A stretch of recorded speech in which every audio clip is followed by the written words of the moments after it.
Cuando guste, doctor Bolaños, ya puede iniciar. Bueno.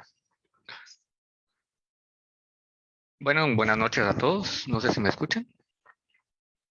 Y si se escucha muy bien.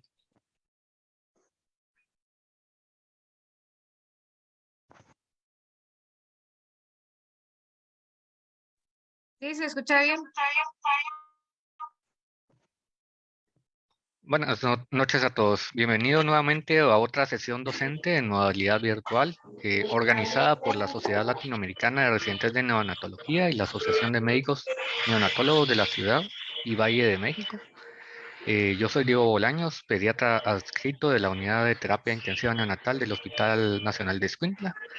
Gracias a todos los que nos acompañan desde diferentes países de Latinoamérica. Reciban un afectuoso saludo. Agradecemos a todo el equipo de trabajo que se encarga de hacer posible estas sesiones. El día de hoy corresponde a otra sesión POCUS neonatal y en este caso serán casos clínicos en ultrasonido cardiopulmonar. Para el desarrollo del tema tenemos al doctor Daniel Ibarra y para presentar a los ponentes tenemos a la doctora Lilia Ortiz, residente de tercer año de pediatría del Hospital Nacional de Escuintla, Guatemala. Adelante, doctora Lilia.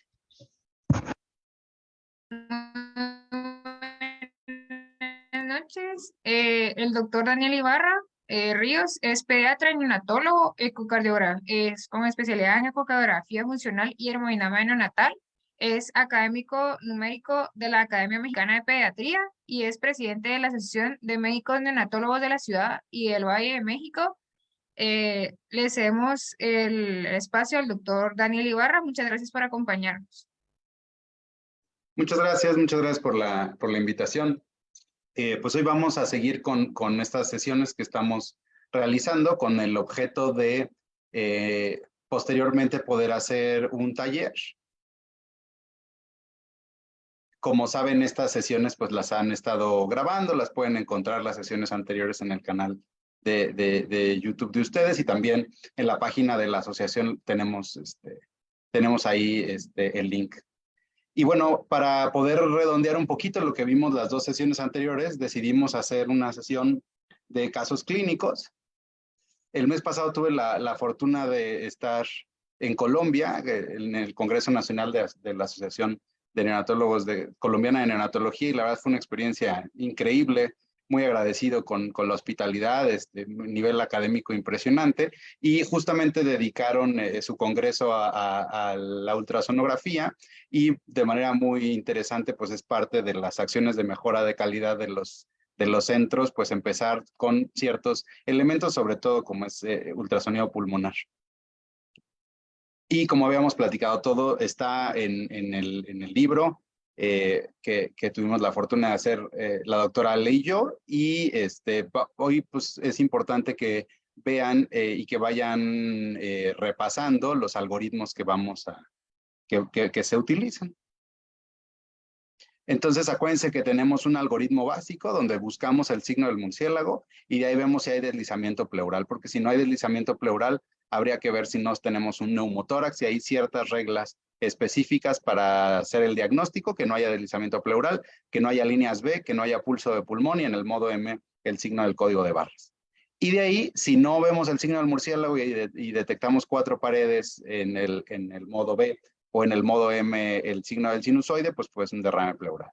Y de ahí vamos a buscar si hay líneas B, si hay más de 3 es un patrón intersticial. Generalmente cuando tenemos áreas respetadas de manera aguda puede corresponder a retención del líquido pulmonar fetal, y cuando estas son coalescentes y nos dan la imagen de pulmón blanco puede ser un SDR. Y cuando tenemos una consolidación, en vez de que estemos viendo artefactos, ahora vamos a estar viendo realmente el parénquima pulmonar porque está infiltrado, porque está hepatizado o colapsado. Entonces podríamos pensar en una consolidación, y hay que acordarnos que la consolidación se ve en diferentes elementos, no forzosamente una consolidación es una neumonía. Y de ahí también tenemos este otro algoritmo que es con base en líneas B. Este algoritmo originalmente lo diseñó el doctor Yasser El-Sayed y lo divide en agudo o crónico. Entonces acuérdense que bueno, cuando es en la etapa de transición, pues hacemos la clasificación de líneas B cuando estas son coalescentes, sin áreas respetadas o con programa de colapso, para detectar un patrón de déficit de surfactante. cuando hay áreas respetadas. A veces puede aparecer el doble punto pulmonar, pero no siempre se ve el doble punto pulmonar. Pero en general, siempre que tengamos la línea pleural regular sin broncograma de colapso, pues es un patrón de retención de líquido pulmonar fetal. Y de la misma manera, si no tenemos deslizamiento pleural, pues tenemos que ir rápidamente a diagnosticar un neumotórax. Y en cambio, si esto es más crónico, pues este patrón intersticial se trata de distinguir, aunque es muy difícil en neonatología, entre un patrón de predominio neumogénico, donde van a ver generalmente la línea pleural engrosada, y es un patrón heterogéneo, es decir, van a haber áreas respetadas y otras áreas más afectadas, y puede haber broncograma de colapso contra un patrón cardiogénico, donde el patrón de líneas B es un poquito más homogéneo, generalmente no hay broncograma de colapso. Y también, si tenemos datos de consolidación, pues recordar que es un constructo clínico, porque la consolidación se va a ver en síndromes aspirativos, en hemorragia pulmonar, en atelectasias y también en neumonías. Y también lo que vimos en la primera sesión, tenemos un algoritmo para el neonato que tiene un deterioro súbito y lo clasificamos de acuerdo a si es un paro cardiorrespiratorio, inestabilidad hemodinámica o inestabilidad respiratoria. De ahí hay que recordar lo que platicamos la vez pasada, que el equipo de ultrasonido se considera un equipo adyuvante, donde lo que queremos hacer es justamente ayudar al equipo tratante y por lo tanto somos personal extra para recordar los pasos centrales de la estabilización del recién nacido, ver la administración de oxígeno, verificar la intubación, y de ahí, dependiendo cuál sea el escenario, son cosas muy sencillas las que se buscan, que haya contractilidad, cuál es la frecuencia cardíaca, si hay un tamponade o no hay un tamponade, si tenemos alteraciones en la contractilidad o el corazón no se ve bien, pareciera que hay alguna alteración anatómica, o en el caso de pulmón, rápidamente vamos a ver deslizamiento pleural para descartar un neumotórax o ver si hay un derrame importante. Vamos a empezar en cómo se ve esto en un modelo animal. Para empezar, esto ya se ha validado en la literatura y lo que utilizaron aquí fue en un modelo de daño pulmonar con ácido oleico. Se hacía el modelo de daño pulmonar y se hacían los ultrasonidos pulmonares y se hacía el conteo de líneas B y después esto lo compararon contra la gravimetría pulmonar. La gravimetría pulmonar sería la manera de hacer, de directamente ver la cantidad de líquido pulmonar en una autopsia, ¿no? Entonces, en los especímenes de estos puerquitos veían la gravimetría pulmonar contra el conteo de líneas B y vean cómo la correlación es bastante buena. Entonces, también esto es como en modelo animal se ha validado las líneas B. Y esto es un modelo animal que hicimos en un taller, aprovechando que se utilizaba el modelo animal para, en un modelo de ventilación de alta frecuencia con volumen garantizado, un puerquito que además estaba monitorizado cardiopulmonar, cerebral, y pues aprovechamos para ver cómo se comportaba el ultrasonido pulmonar. Entonces aquí pueden ver, antes de que se haga el modelo de daño pulmonar, cómo encontramos que hay un deslizamiento pleural normal.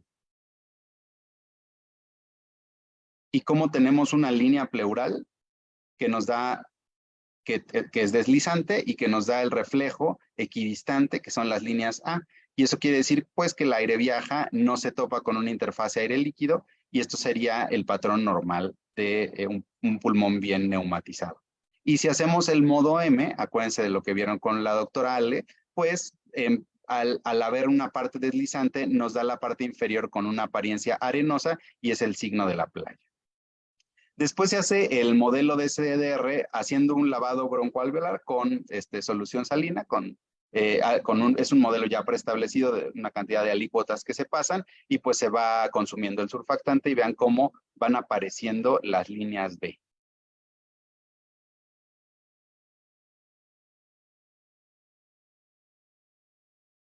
Y vean cómo conforme va avanzando el modelo, pues vamos pasando de líneas B separadas a líneas B coalescentes y a un pulmón blanco. Vean cómo se tapan las líneas A.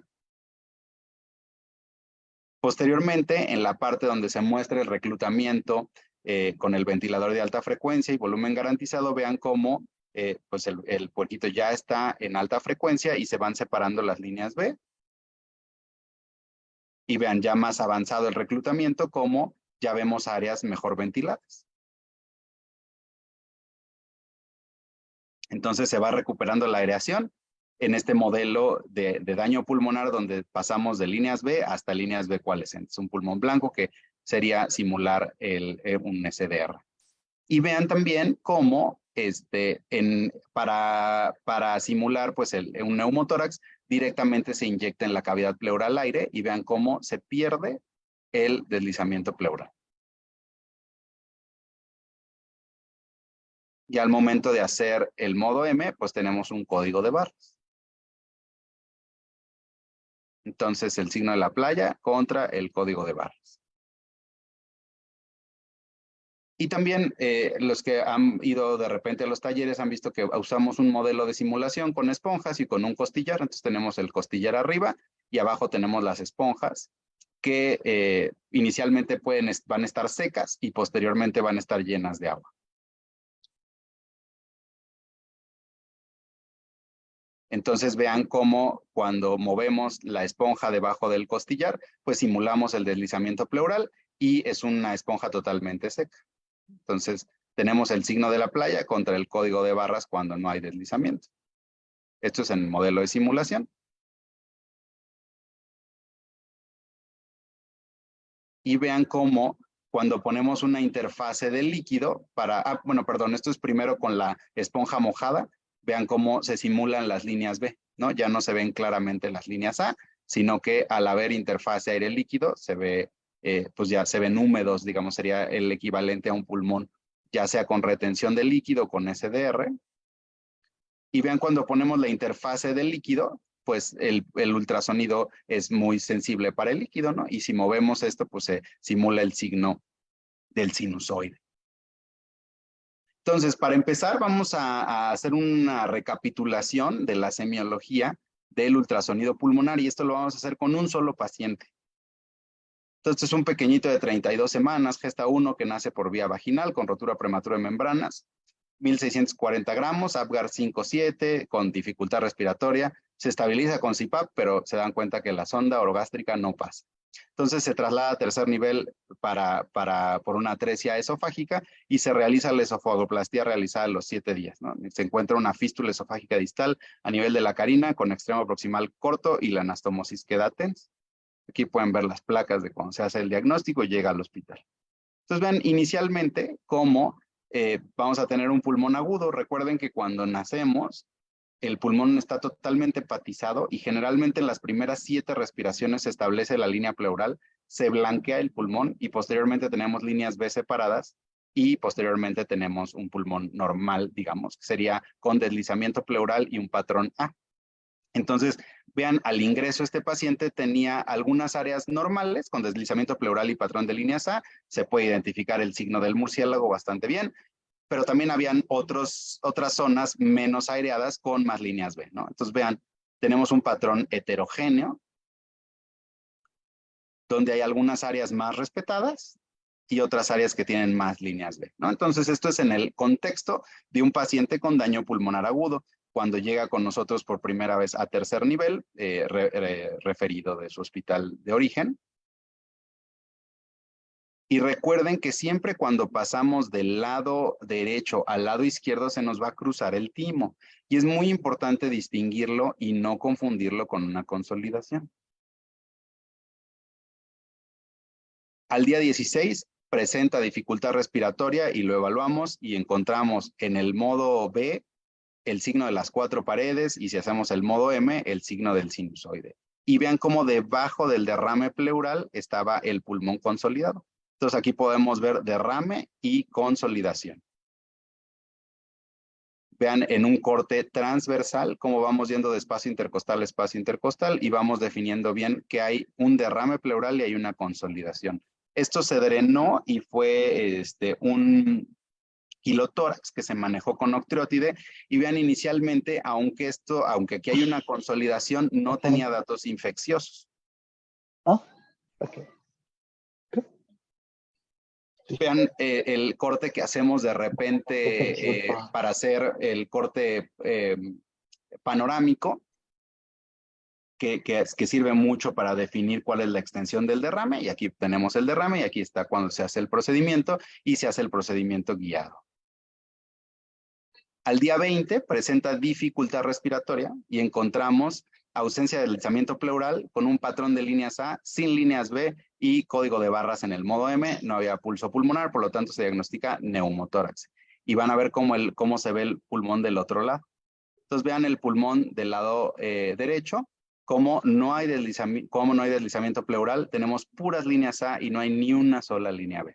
No hay pulso pulmonar, entonces se hace rápidamente el diagnóstico de neumotórax. ¿Y por qué se hace fácilmente el diagnóstico de neumotórax en los neonatos? Vean el pulmón del otro lado. Perdón, primero aquí hay los equipos un poquito más sofisticados los dejan hacer este tipo de ampliaciones para hacer mediciones submilimétricas y vean cómo queda clarísimo que no hay deslizamiento pleural. Y cuando ven el pulmón normalmente, pues casi siempre los neonatos tienen algunas líneas B. Es rarísimo el bebé que tiene, sobre todo cuando está en una estancia en cuidados intensivos o intermedios, que tengan un pulmón totalmente bien aireado. Al día 21 presenta fiebre e intencionadamente se vuelve a explorar con el ultrasonido y otra vez encontramos consolidaciones. Ojo que ahora sí teníamos el constructo clínico de infección. Vean cómo hay disrupción de la línea pleural, consolidación o hepatización. Este es un corte transversal, este es un corte longitudinal y se puede ver el broncograma fluido. Aquí lo pueden ver, ¿no? Entonces tenemos disrupción de la línea pleural, tenemos consolidación, broncograma fluido, nada más que en este caso sí tenemos parte del constructo clínico y se integró una neumonía sea cuidados de la salud. Y también en el transcurso de este bebé, de la estancia que estuvo mucho tiempo con nosotros, encontramos un derrame pleural laminar anterior derecho que se mantuvo bajo vigilancia. Vean cómo en la placa no es evidente que tenga un derrame, pero sí tenía un derrame. La fase inicial del derrame, vean cómo tenía un pequeño, una pequeña colección de aire, un pocket de aire que se ve aquí en la placa. Esto ya intencionadamente viendo las placas anteriores, pues vimos que aquí había algo de colección inicialmente de aire y después eso se llenó de líquido. Entonces era una colección muy chiquita, es lo que les digo, los equipos más sofisticados les permiten ver cosas en realidad pequeñas que no daba mayor repercusión y esto nada más se mantuvo en vigilancia. Pero vean cómo no se ve en la placa. Y vean también cómo se cruza el timo ahí, que no hay que confundir con una consolidación. Es una pequeña colección que tuvo, que no le dio mayor repercusión y que después desapareció. Y pues ya, al final, cercano al egreso, pues un patrón de enfermedad pulmonar crónica, un paciente que tuvo oxígeno por mucho tiempo. Vean cómo está engrosada la línea pleural y tenemos, tenemos además un patrón de líneas B. Entonces, línea pleural engrosada y un patrón que en este caso sería neumogénico. Vean cómo hay unas áreas más respetadas y otras áreas con más involucro. Y aquí lo pueden ver en dinámico. Línea pleural engrosada, irregular y patrones de líneas B con el pulmón del lado izquierdo más afectado que el derecho. Tuvo de repente algunas atelectasias en el día 32 y 49 y bueno, finalmente se fue de alta con oxígeno durante la alimentación. Y lo que les decía, en la parte como del point of care cardíaco sigue estando muy pues controversial en qué puede consistir. Pero bueno, aquí podemos ver que no había particularmente incremento de las cavidades derechas y la contractilidad está normal, el septum está redondo, en eje corto, y bueno, esto es nada más sí tenía algunas alteraciones y tenía incrementadas las resistencias vasculares pulmonares, pero no tenía datos francos de hipertensión pulmonar. Ahora, vamos a recordar la escala semicuantitativa, que era lo que habíamos visto, que le vamos a poner un número a lo que estamos viendo. Entonces, si tenemos deslizamiento pleural, líneas A, y es un pulmón bien aireado, pues son 0 puntos. Si tenemos más de 3 líneas B por campo, vamos a dar 1 punto. Si esas líneas B coalescen y nos dan una imagen de pulmón blanco, vamos a dar 2 puntos. Y si tenemos un área gris, o sea, un área de consolidación, vamos a dar 3 puntos. Entonces, muy sencillo, no hay que hacer esto más complicado y generalmente se utilizan 6 áreas superior e inferior anterior y lateral del lado derecho e izquierdo. Entonces, lo que tenemos que hacer aquí es lo que estamos viendo, le vamos a dar un puntaje y lo vamos a hacer en las 6 áreas, de tal manera que 18 sería una ausencia absoluta de aireación y 0 sería un pulmón perfectamente bien aireado. Y esto ya lo hemos visto que se correlaciona en estudios clínicos con, la tomografía, es decir, en las áreas donde se ve las líneas B son áreas que se detectan también alteraciones en la tomografía. Con el Silverman-Anderson, entre más dificultad respiratoria tiene, se ve una escala semicuantitativa mayor. Con oxigenación, también entre mayores la escala semicuantitativa, peor oxigenado está el paciente. Y con inflamación, en modelo tanto humano como animal, al ver los aspirados, hay un mayor grado de inflamación conforme tengan una escala semicuantitativa más alta. Ahora sí vamos a ver varios casos y ustedes, pues, como para que vayan pensando las respuestas. 35.6 semanas de gestación, es decir, un prematuro tardío, hijo de madre diabética, hacen una cesárea por polidramnios y alteraciones en el trazo cardiotocográfico y al nacimiento requiere 2 ciclos de presión positiva, no responde de manera adecuada y se intuba.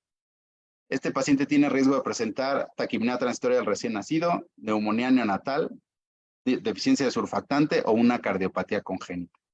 Vamos a dar unos segundos para que piensen su respuesta.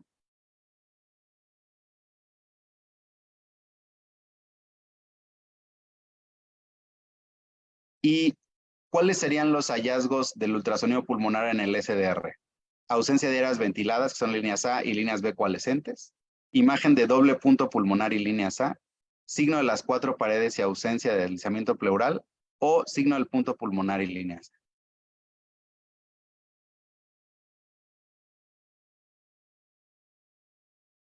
Entonces, como les comenté, este paciente se estabilizó con presión positiva, se tuvo que intubar y a los 20 minutos de vida hicimos este ultrasonido. Entonces, vean cómo tenemos una línea pleural totalmente irregular con broncograma de colapso, líneas B que coalescen y nos dan la imagen de pulmón blanco y no se ven áreas respetadas, ¿no? Entonces, ¿se acuerdan de la escala semicuantitativa? Vamos a calcular la escala semicuantitativa. Les doy unos segundos. Entonces, esta imagen pues es compatible con SDR y es compatible con SDR por lo que vimos. La línea pleural involucrada, líneas B coalescentes que nos dan la imagen de pulmón blanco, broncograma de colapso y no hay áreas respetadas. Ahora, ¿qué escala semicuantitativa le daríamos? Acuérdense que cuando depende el transductor que utilicen, a veces con un solo barrido van a ver la zona superior e inferior, que es este caso. También otro dato es que esto fue tomado con un ultrasonido portátil bastante accesible. Entonces, por lo menos tiene 2 en cada área, ¿no? Entonces, inicialmente, pues tendríamos una escala de 12. Y con eso podemos predecir la necesidad de surfactante, sí o no. También pensemos la respuesta. Y pues sí, ¿no? Acuérdense que de acuerdo a los estudios que se hicieron inicialmente la doctora Rosalind Brad y después la doctora Lucía de Martino, es que normalmente utilizamos más de 8 para predecir la necesidad de la primera dosis de surfactante y más de 10 para predecir la necesidad de resurfactante. Pero una vez que está estabilizado el recién nacido, ¿qué tan pronto puedo saber qué necesito hacer? Pues para eso hicieron el Dolphin Jr., que también ya está publicado en Resuscitation. Algo que es muy importante, igual hicieron ultrasonidos seriados, pero desde el grupo de los 11 a los 20 minutos, el encontrar un pulmón blanco, aunque sea unilateral, tiene una especificidad del 95% y una sensibilidad del 59% para predecir la necesidad de surfactante. Entonces es muy importante que en la sala de partos, después de estabilizar al recién nacido, en el grupo de los 11 a los 20 minutos, claramente podemos saber qué va a pasar con este recién nacido. Entonces este bebé pues estaba intubado, le pasamos surfactante y se pudo extubar a CPAP. ¿Cuál era el factor de riesgo, sobre todo en este neonato? Pues ser hijo de madre diabética. Y acuérdense de que los prematuros tardíos es un grupo que requiere mucho estudio porque tiene patología específica y pues son los prematuros que más tenemos. Vean en el seguimiento cómo va bajando el número de líneas B, ¿no? Ya no se ve totalmente blanco el pulmón. Vean cómo también se nos cruza el timo ahí. Y bueno, pues es un dato de que mejoró y se pudo extubar a CPAP. ¿Vale? Es un prematuro de 28 semanas, le dieron la primera dosis de surfactante, se extuba, pero durante el traslado al hospital con nosotros que venía, se extubó, le pusieron un CPAP, pero requería 40%. Entonces, acuérdense que es un neonato que ya recibió la primera dosis de surfactante y que se extuba durante el traslado. Está con un CPAP, pero tiene 40%. Recuerden que lo que utilizamos de manera clínica, de acuerdo a diferentes estudios de falla de CPAP, es el corte de FiO2 de más de 30%. Entonces, ¿qué elementos estamos observando en esta imagen? Tenemos alteraciones de la línea pleural, tenemos líneas B separadas, tenemos líneas B coalescentes, tenemos broncograma de colapso, ¿sí o no? ¿Cuáles son los que están presentes? Pueden ser todos. Y como les digo, con estas ondas portátiles, pues muchas veces con una sola barrido, pues vemos el tórax superior y el inferior. A veces cuando tenemos el palo de hockey, pues se ve muy claro cuál es la superior y cuál es la inferior, pero si no en una sola imagen lo tenemos que separar. Entonces, pues todas las anteriores, ¿no? La imagen clásica del SDR van a ser signos bilaterales de anomalías de la línea pleural, engrosada irregular, pulmón blanco, ausencia de áreas ventiladas en todas las áreas de pulmón, consolidaciones con broncograma de colapso. Hay quien le dice a esto consolidaciones subpleurales, pero eso es un error, porque para que veamos una consolidación, pues tiene que ser subpleural. Si no fuera subpleural, no la veríamos. Más bien, cuando tenemos estos puntitos blancos en un fondo blanco, pues le llamamos broncograma de colapso. Y cuando tenemos puntitos blancos en un fondo gris, es cuando hablamos de broncograma fluido. Entonces, aquí la flecha señala justamente este broncograma de colapso, que van a ser pequeños puntos ecogénicos que representan secciones transversales de bronquios pequeños rodeados por líquido o alvéolos colapsados. Entonces, vamos a sacar la escala. Generalmente utilizas como el peor escenario si tienes algo de variación en cada área, ¿no? Entonces, superior derecha, pues había un patrón intersticial, aunque veíamos algo de áreas respetadas, ¿no? Entonces, le podríamos dar un punto. Y inferior y lateral, generalmente le daríamos 2 puntos. Quizá habría quien a esto le daría los 3 puntos. Nosotros le damos solamente 2 puntos. La verdad es que no hace mucha diferencia. Y del pulmón izquierdo, pues todas las áreas vemos pulmón blanco, ¿no? Entonces tendríamos 2 puntos de cada uno. Entonces más o menos el puntaje total de este niño pues es entre 11 y 12. Podemos predecir la necesidad de resurfactante, como habíamos visto, de acuerdo a los estudios, con más de 10, pues sí, ¿no? Entonces, con este paciente pasamos la siguiente dosis de surfactante. ¿Cuál es el estándar de tratamiento para el SDR en el prematuro con esquema de maduración pulmonar? Ventilación mecánica y surfactante profiláctico, Insure y CPAP, CPAP y surfactante de rescate temprano o CPAP y surfactante de rescate tardío. Piensa en la respuesta. ¿Y cuál es el parámetro clínico que más utilizamos? El grado de SDR por placa de tórax, la FiO2, la gasometría o el Silverman-Anders. Vean cómo en este caso ya le habían puesto un CPAP al paciente durante el traslado, entonces nosotros mantuvimos ese CPAP y con técnica menos invasiva, con una parecida a LISA, se hace la laringoscopía, se pasa la sonda más delgadita a los pulmones y se administra la segunda dosis de sulfato. Entonces recuerden que lo que tratamos de hacer de manera actual es tratar de no intubar a los pacientes, mantenerlos ya sea con CPAP o con ventilación no invasiva, y el surfactante que utilizamos es de rescate temprano, y el ultrasonido pulmonar ha demostrado que no lleva un mayor consumo de surfactante, es decir, no se diagnostica más que cuando se hace con métodos clínicos, placa y la FiO2, y se hace de manera mucho más temprana. Entonces, lo que más utilizamos de corte es la FiO2. Este paciente pues ya no se tuvo que intubar nunca más, se mantuvo en CPAP y ya fue creciendo. El ultrasonido pulmonar, por lo tanto, ha mostrado ser una herramienta útil para la administración de surfactante. ¿Y cuál es el desempeño como prueba diagnóstica? Acuérdense que cuando se hace una prueba diagnóstica se compara contra el estándar, que en este caso sería la FiO2. Entonces se ve el puntaje que da mejor desempeño y se ve una cosa que se llama el área bajo la curva. Y eso nos va a decir si la prueba es mala, es buena o es muy buena. Entonces, para la primera dosis de surfactante y para las dosis subsecuentes, ¿cómo se comportaría el ultrasonido pulmonar? Unos segundos. Sería muy buena y buena. muy buena para la primera dosis y buena para la segunda porque el área bajo la curva de 0.9 baja a 0.8. Y otra utilidad del ultrasonido pulmonar como síndrome de dificultad respiratoria, ¿cuál es? Guía para la ventilación mecánica, detección de complicaciones, diagnóstico diferencial inicial con neumonía o evaluar el desempeño del CPAP. Entonces aquí de manera inicial, pues nos ayuda muy bien a detectar complicaciones como vamos a ir viendo con los otros casos. Vamos ahora al caso número 3. Recién nacido de 34.3 semanas de gestación, rotura prematura de membranas sin trabajo de parto, pinzamiento tardío, pero después se da un ciclo de PPI por cianosis persistente. Entonces, ¿cuál es el mayor riesgo de este paciente? Y vean qué están viendo en el ultrasonido pulmonar. Vean cómo pues la línea pleural se ve bastante derechita, al contrario del bebé anterior, pero sí vemos que de repente nos aparecen un chorro de líneas A. Y vean cómo hay una relación entre esas líneas A que aparecen, sobre todo a la expiración. Entonces, en la inspiración se ve mejor aireado y en la expiración nos aparecen varias líneas A.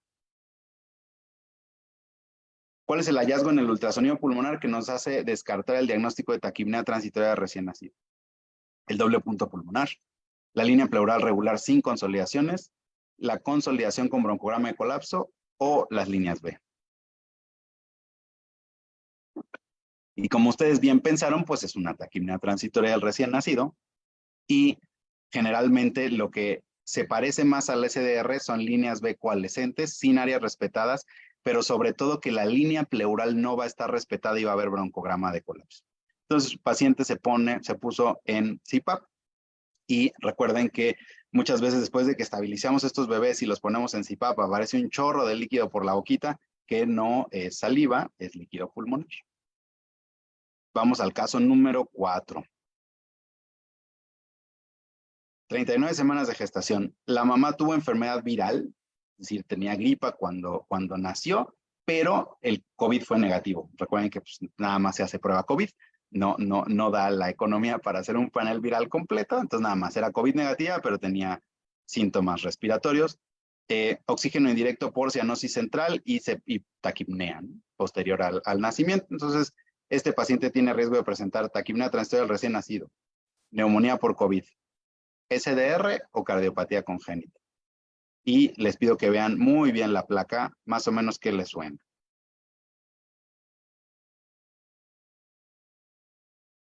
Y aquí tenemos el ultrasonido pulmonar. Vean cómo tenemos signo del murciélago, ¿no? Costilla, costilla, línea pleural, deslizamiento pleural y tenemos un patrón de líneas B heterogéneo. Y vean cómo desde el principio se nos cruzaba mucho esta imagen que yo creo que ya la mayoría identificó que es el timo. Vean el pulmón del otro lado, también cuáles son los patrones hay deslizamiento de línea pleural y tenemos estas líneas B que también varían con la inspiración y la expiración. Y el timo. Entonces, ¿qué estamos viendo en esta imagen? Recuerden que también la vimos en el protocolo SAFE, donde hacemos el corte transversal superior. Es una consolidación, son líneas B coalescentes, SDR o timo. Yo creo que aquí varios, pues ya sabemos que lo que vemos aquí es el timo.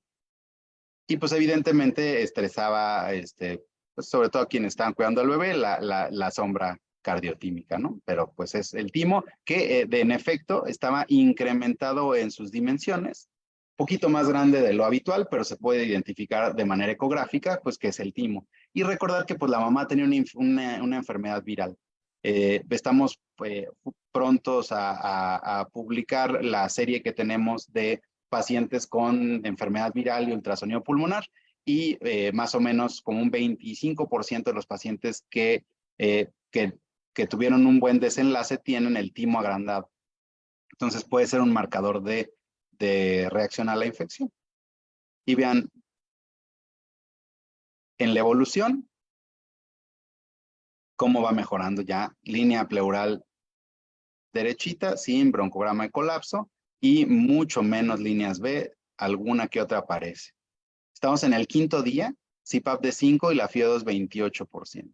Se nos sigue apareciendo el timo, pero bueno, ya vimos que es el timo, que no es otra cosa. Pero vean cómo disminuye mucho el número de líneas B.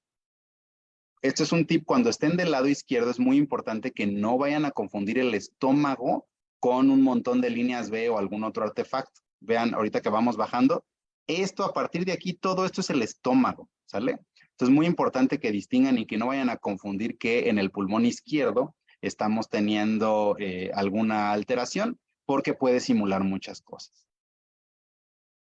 Y vamos a ver los campos posteriores. Analícenlos, identifiquen si ven líneas B, no ven líneas B. Entonces, con este ultrasonido pulmonar, ¿apoyaría el retiro de CPAP? ¿Sí o no? Ahí piensen su respuesta.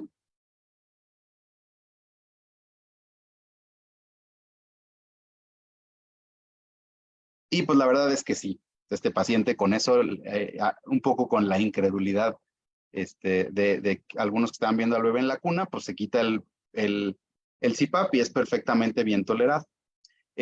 Hay algo de evidencia que está creciendo en la literatura del uso del ultrasonido pulmonar para guiar tanto ventilación mecánica como el CPAP. Y es un ejemplo de un estudio de predicción de qué tan listo está el recién nacido para el retiro del CPAP.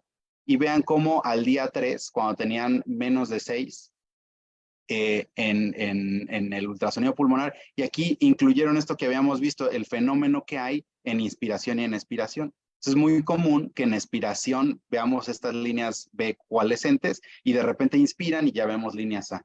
Entonces este fenómeno de colapso pues nos habla mucho de que el recién nacido todavía no está listo, y sobre todo cuando nos van apareciendo algo de consolidaciones, ¿no? Entonces eso es algo que hay que evaluar, pero cuando tenemos un deslizamiento pleural y tenemos poquitas líneas B y sacamos la escala semicuantitativa, y aquí también incluyen a la expiración, vean cómo pues evidentemente la expiración va a ser un poquito mayor. Pues en general, cuando tenemos al principio, en los primeros días, 3 días, menos de 6 o menos de 10 en expiración, o pasando la primera semana de vida o después del primer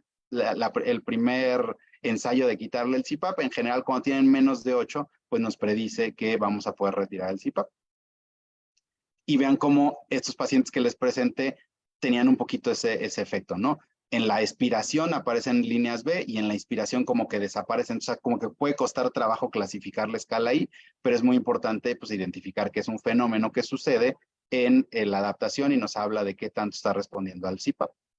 Parte de este mismo artículo, como los bebés que fueron exitosos para quitar el CPAP, pues tienen una menor escala semicuantitativa. Vean cómo en general se mantenían debajo entre 5 o menos, y cómo el porcentaje de los bebés que tenían este fenómeno que en la expiración presentaban colapso, pues era mucho menor en los bebés que de manera exitosa se les pudo retirar el CPAP. Caso número 5.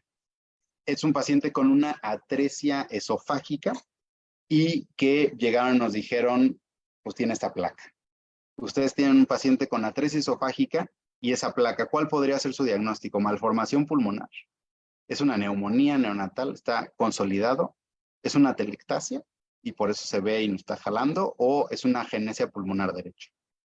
Entonces, este paciente llegó, vimos con cirugía la placa, era todavía en la época COVID, entonces nos metimos al área COVID con el ultrasonido para ver qué tanto nos ayudaba. Y es un ejemplo de cómo el ultrasonido te ayuda mucho cuando tienes una placa o un abdomen blanco. Entonces vean cómo lo primero que llama la atención es que cuando nos pusimos en el campo derecho, podíamos obtener el eje largo, ¿no? Que normalmente obtenemos del lado izquierdo. Entonces tenemos predominantemente el corazón de manera anterior. Y en el pulmón posterior no veíamos artefactos correspondientes a pulmón ni consolidación, y teníamos esto que parece un vaso pulsátil. Aquí, acuérdense, aquí está la cabeza, aquí están los pies, vamos bajando, aquí tenemos algo que parece un vaso pulsátil y aquí nos aparece algo parecido al riñón. Acá está el riñón.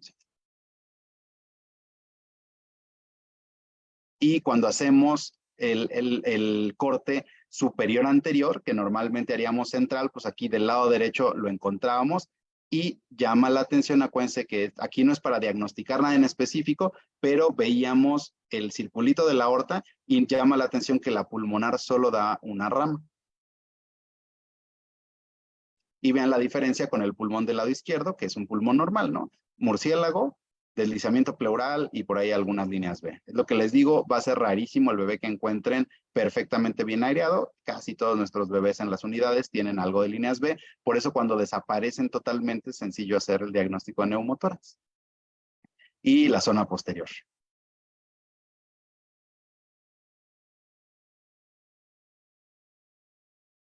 ¿Sale? Entonces, pues bueno, después se hizo el ecocardiograma formal y se hizo la angiotomografía. Entonces vean cómo, pues de manera muy fidedigna, pues sí, lo que estábamos viendo de este lado era el corazón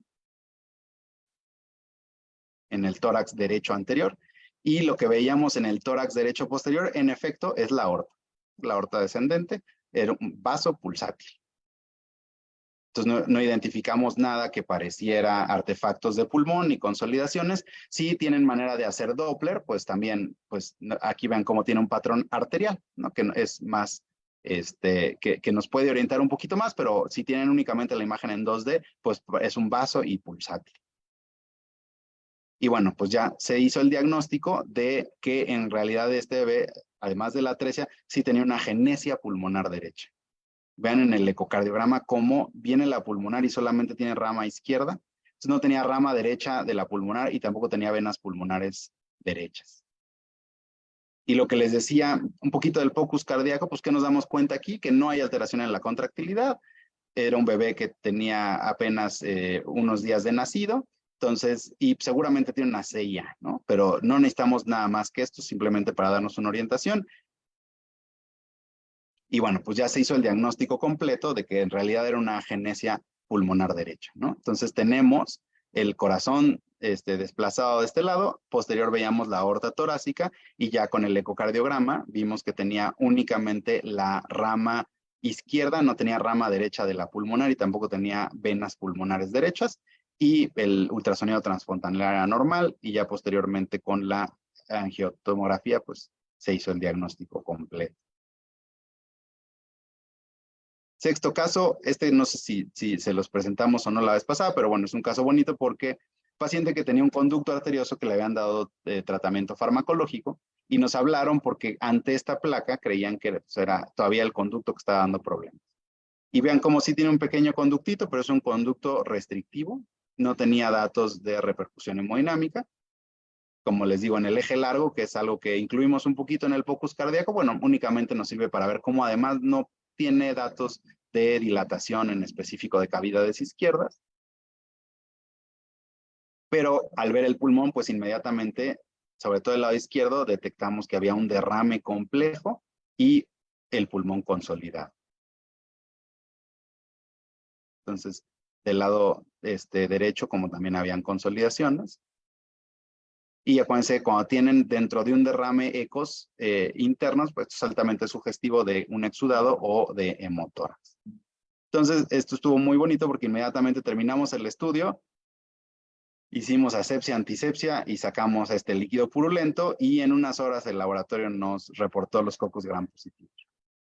Entonces, esto después salió en sangre. Y un poquito lo que platicábamos del focus cardíaco, pues aquí, ¿qué podemos ver? Que pues no tiene igual, no está dilatado las cavidades izquierdas forzosamente, pero sí vemos que las cavidades se tocan durante la sístole, que en inglés le dicen kissing ventricles, esto es taquicárdico y pues con todo el cuadro clínico infeccioso. El séptimo caso. Les hablan que les van a trasladar un prematuro de 31 semanas que tiene el diagnóstico de una probable malformación pulmonar y de la vía aérea. Como es ahora, pues a través de los servicios de mensajería, pues les mandan la imagen de la tomografía del hospital de referencia. Entonces, esta es la imagen, saben que van a recibir este bebé. Va de nuevo.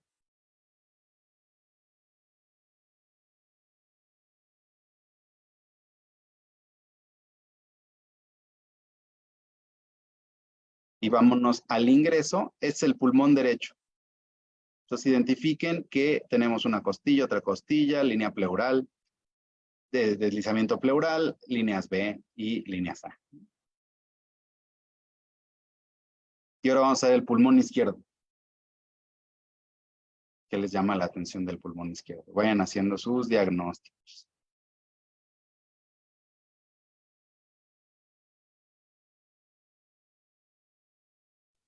Entonces, vean cómo del pulmón del lado derecho era un pulmón bien aireado y el pulmón del lado izquierdo efectivamente tiene un neumotórax. Perdón, se me cerró la presentación, ahorita la voy a volver a poner. Tiene un neumotórax y además pueden ver que el tubo endotraqueal estaba muy pasado.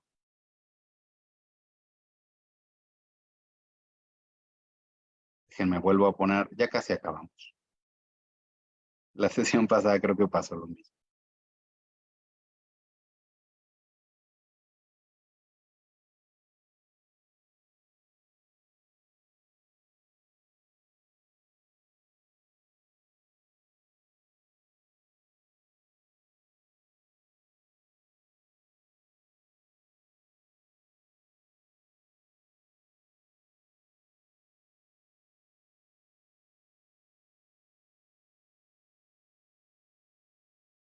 Vamos de nuevo con las imágenes.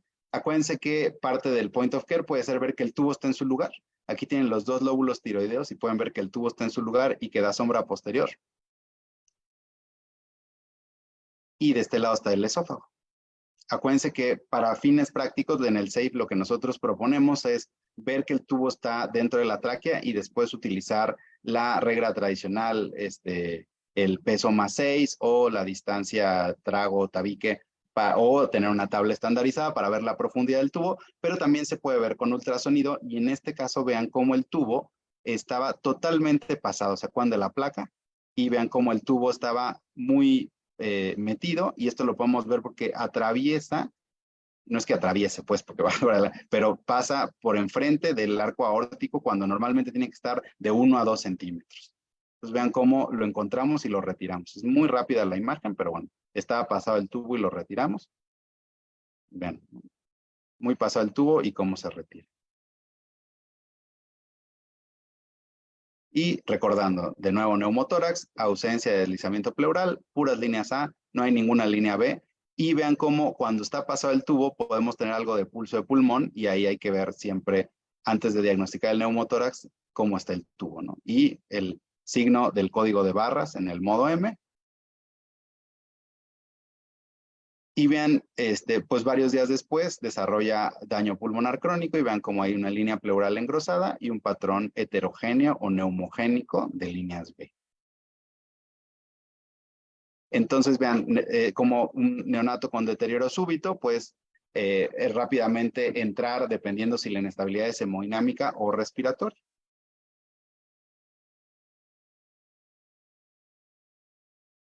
Creo que este es el último caso. Es un neonato que conocimos desde feto porque tenía un teratoma sacrococcigio. Entonces nace y se traslada al hospital para su manejo. Aquí está el ingreso, un gran teratoma sacrococcigio. No tenía mayor repercusión hemodinámica en la primera valoración. Y esto es importante. Vean cómo se veía el campo pulmonar anterior al ingreso. Línea pleural derechita, ¿no? Murciélago, deslizamiento pleural, casi un patrón de líneas A, algunas líneas B. Es un pulmón bastante normal. Y acuérdense que siempre en los campos posteriores, por cómo viaja el líquido, esto es al ingreso de este paciente, pues siempre van a haber más líneas B. De acuerdo al estudio de Winnipeg del doctor Deepak Lewis, más o menos tienes que pronar al bebé y esperarte 1 hora para que se equilibre el área anterior y el área posterior. Pero es importante para que vean cómo en el campo posterior pues teníamos bastante líneas B. Entonces, pues al día 7 se hace la resección del teratoma y el paciente pues tenía que mantenerse en posición prona por cómo estaba la herida. Al día 12 tiene deterioro ventilatorio y requiere incremento de los parámetros de ventilación. Y bueno, vean cómo tenemos síntomas respiratorios. Y rápidamente lo que tenemos que ir a ver es que no tengamos ya sea un derrame grande o un neumotórax. Y vean, quien estaba haciendo el diplomado de valoración hemodinámica lo fue a valorar, pero pues al saber que tenía esto, aplicando el protocolo 6 modificado, inmediatamente, lo bonito aquí es que el bebé estaba en prono, pero de todos modos vean en prono como no hay deslizamiento pleural, hay puras líneas A, no hay líneas B, no hay pulso de pulmón. Entonces, este bebé pues, había desarrollado un neumotórax. Rápidamente se resolvió.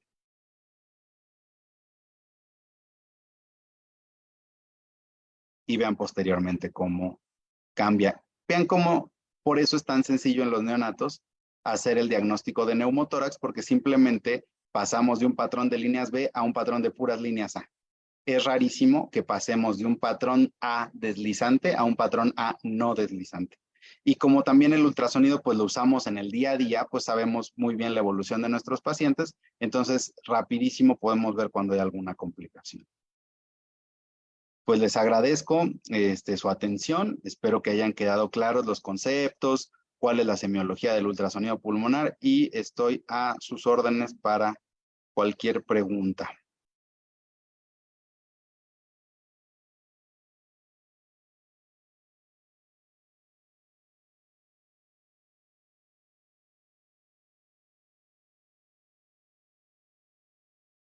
Escucha. Doctor Bolaños, disculpe, fíjese que no se escucha. ¿No me escucho yo? No, usted sí se escucha, doctor. Muchas gracias por toda su participación. No sé si alguien tiene alguna pregunta, si me la puede escribir en el panel en el chat del Zoom para poder hacérselas al doctor Ibarra.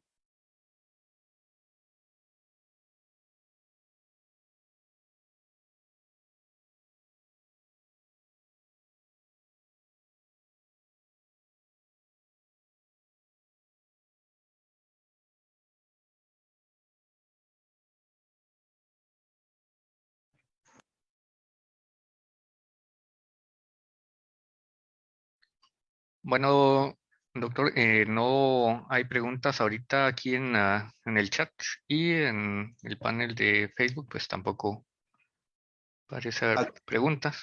Aquí alguien dice, Fíjese que aquí, ajá.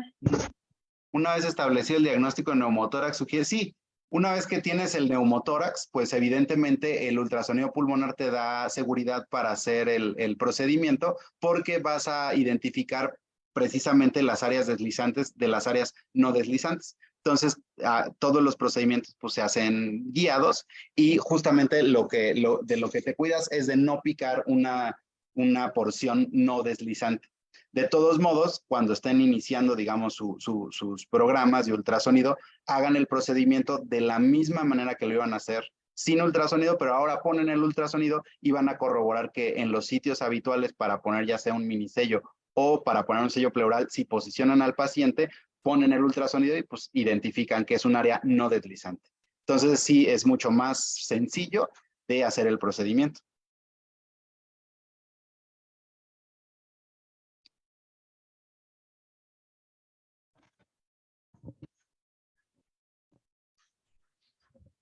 Ivonne, hola. Ivonne pregunta, en la reanimación neonatal, ¿qué tanta utilidad tiene el ultrasonido?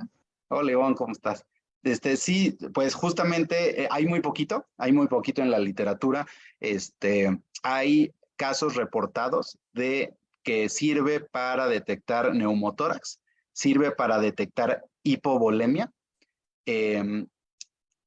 digamos en reanimación avanzada, pero también eso en la primera sesión hablé un poquito de eso.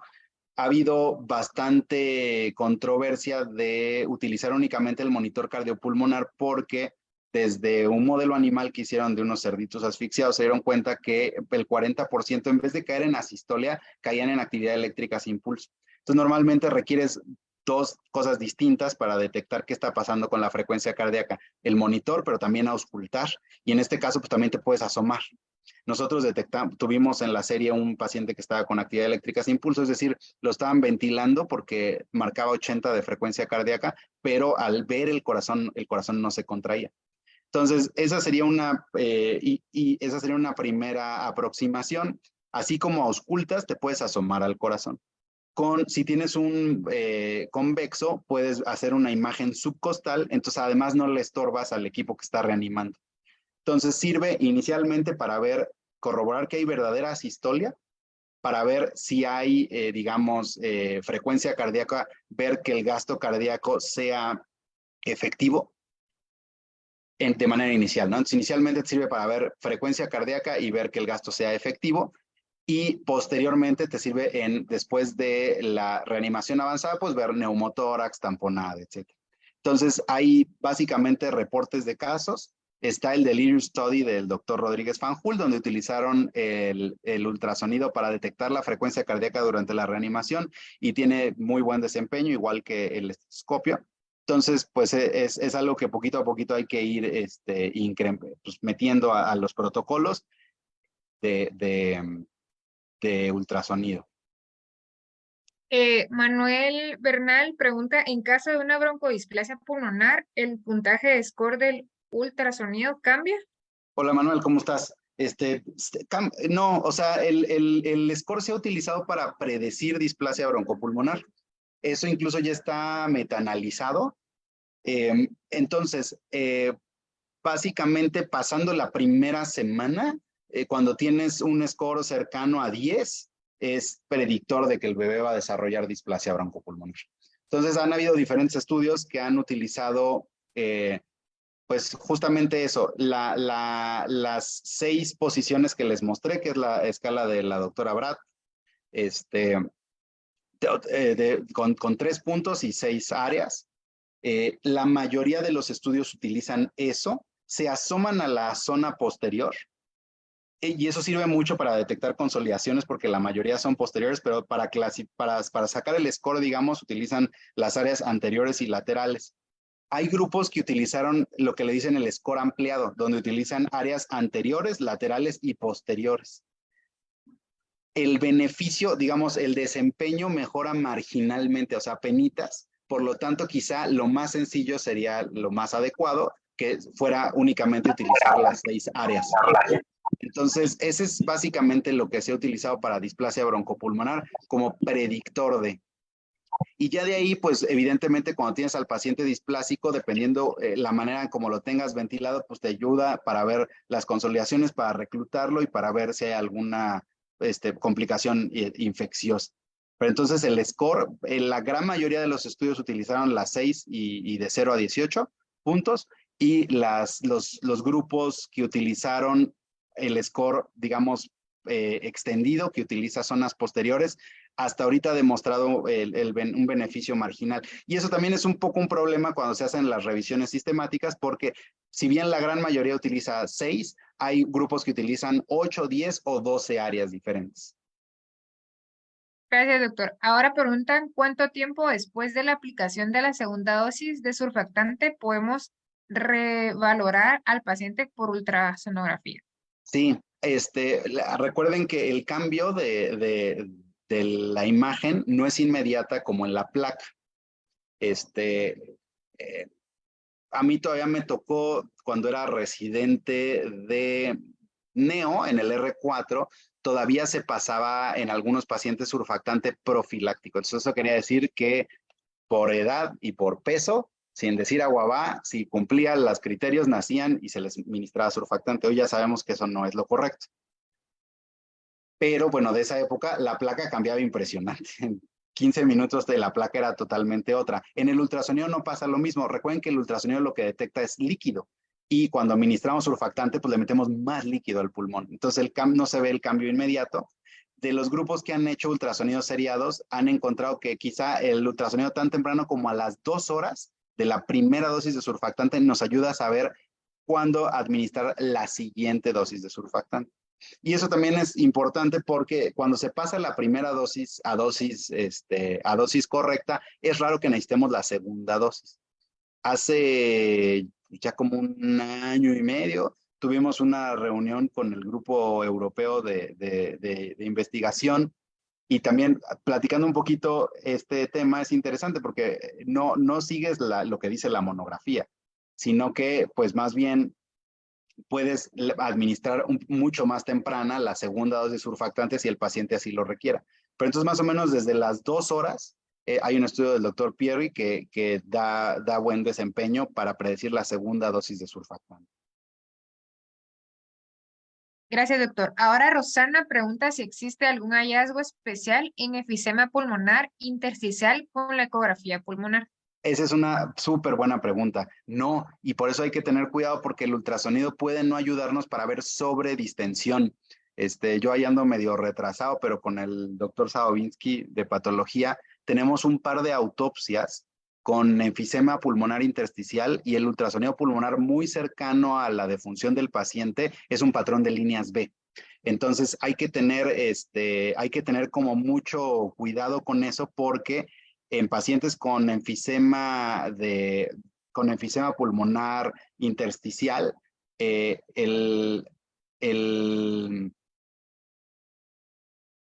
la imagen que tenemos es de líneas B. Entonces es muy difícil detectar sobredistensión con el ultrasonido pulmonar. Déjenme ver, creo que aquí tengo la imagen de cuando lo presentamos. Déjenme. Aquí está.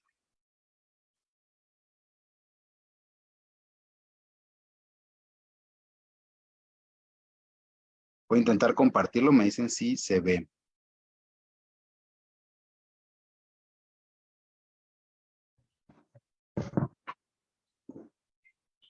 ¿Sí ven la imagen? Ahorita se está empezando a compartir, doctor. Díganme ahí si la ven. Sí, sí, se ve, No doctor. sé. Perfecto. Entonces vean cómo es un paciente que tenía síndrome de Down, atresia duodenal, falla renal, anasar, que está en diálisis peritoneal, paciente muy grave, pero vean cómo el ultrasonido pulmonar muy cercano a la defunción, pues es un patrón neumogénico de líneas B y este paciente tiene claramente un enfisema pulmonar intersticial, ¿no? Entonces, bien importante de cómo todavía necesitamos ver la placa en algunas ocasiones porque no es tan útil para ver sobredistensión. Gracias, doctor. Ahora preguntan qué tipo de imagen o patrón veríamos en edema agudo de pulmón secundario a insuficiencia cardíaca. Veríamos en teoría veríamos en teoría un patrón cardiogénico de líneas B. ¿Qué quiere decir que sea cardiogénico? Que normalmente se ve más respetada la línea pleural, no hay tanto broncograma de colapso y es más homogéneo. Casi todo el pulmón tiene las líneas B parecidas, como separaditas más o menos iguales. En la vida real es súper difícil porque evidentemente, o sea, nuestros neonatos, las primeras 72 horas, pues todo el periodo de transición es un rollo y siempre traemos algo pulmonar de base, ¿no? Entonces es bien difícil hacer como claramente la distinción entre un patrón intersticial neumogénico contra uno cardiogénico. Pasa mucho de repente cuando hemos revisado algunos artículos donde lo utilizan para ver, por ejemplo, el conducto arterioso. ¿Cuánto es la participación del conducto en esas líneas B o qué tanto pues, es todavía remanente de la prematuridad? Es como muy complicado. Pero bueno, en teoría nos daría un patrón igual intersticial de líneas B, pero un poquito más homogéneo. Gracias, doctor. Ahora Ivonne dice, gracias, doctor, por compartir su conocimiento. Saludos desde Nicaragua. Igualmente, Ivonne, qué gusto. Fíjese, doctor, que varias personas preguntan cuándo van a ser las fechas para el diplomado de ecografía fetal y pulmonar. El diplomado en el Hospital Infantil de México, la doctora Eva tiene uno que normalmente siempre anunciamos ahí en la página, que está por terminar la versión de este año. Y vamos a tener talleres de ultrasonido pulmonar alrededor de la República. Vamos a Puebla, su congreso, con el ayudando con el Bebé Sin Fronteras de Puebla. Hay programado en octubre uno en el Instituto Nacional de Perinatología y también hay, no me acuerdo si es noviembre o diciembre, la Asociación Mexicana de Urgencias y Emergencias Pediátricas en su Congreso Nacional también vamos a tener un taller. Entonces, en la página de la asociación vamos a estar poniendo toda la información de los talleres de ultrasonido pulmonar. Como el ultrasonido pulmonar se está empezando a hacer alrededor de la República, también otra de las tareas que nos hemos dado es de tratar de hacer como los lineamientos mexicanos. En muchos países, cuando se inicia el programa, pues se hacen unos lineamientos, básicamente como un artículo de revisión, pero como para todos hablar el mismo idioma, poner la nomenclatura, las áreas a explorar y las escalas semicuantitativas que se utilizarían. En eso estamos trabajando con un grupo de neonatólogos de la ciudad que hacemos ultrasonido pulmonar. Y bueno, pues en la página de la Asociación de Neonatólogos de la Ciudad de Valle de México, ahí vamos a ir poniendo toda la información.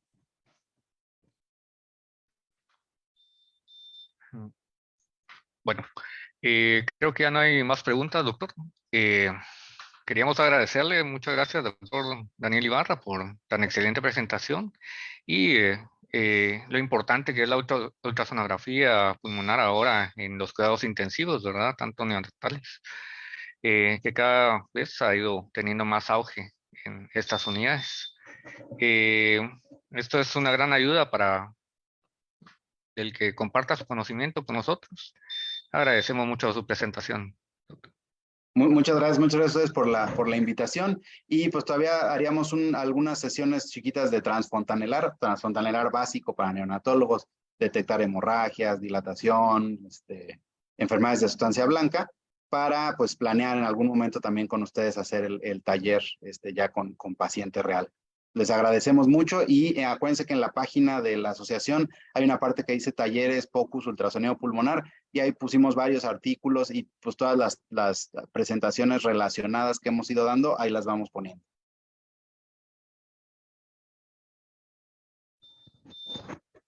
Doctor, muchísimas gracias. Muchas gracias por la invitación. Gracias.